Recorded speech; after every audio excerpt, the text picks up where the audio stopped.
Hello, welcome back to the channel. Today we're diving into the world of Slack and unlocking the full potential of its interest channels. Let's start by opening up Slack and heading to the left-hand sidebar. On this sidebar, you'll find a plus sign next to Channels. Click on it. This is where we'll create our interest channel.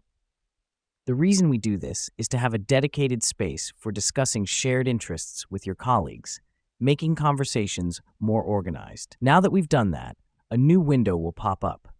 Here, you should input the name of your interest channel. Try to make it descriptive yet brief, like book club or fitness freaks. This helps us because it makes the channel easily identifiable to your teammates.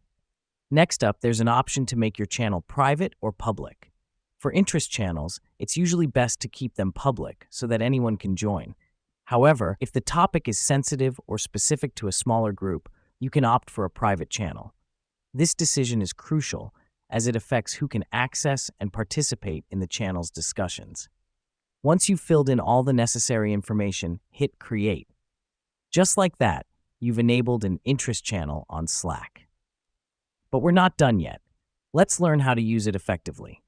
The first thing to do is to start a conversation. This can be anything related to the channel's interest. The aim here is to encourage participation. Remember, the more engaging your topic is, the more people will want to join in. Now, let's focus on some Slack etiquette. Always remember to use threads when responding to a topic. This keeps conversations organized and easy to follow. You can do this by simply clicking Reply in Thread next to the message you want to respond to. This is important because it prevents confusion and ensures everyone can follow the conversation easily. And that's it. You've just learned how to enable and use Slack's interest channels. With these channels, you can engage in meaningful discussions, connect with your teammates on a different level, and add a bit of fun to your workday. Thanks for watching, and happy Slacking.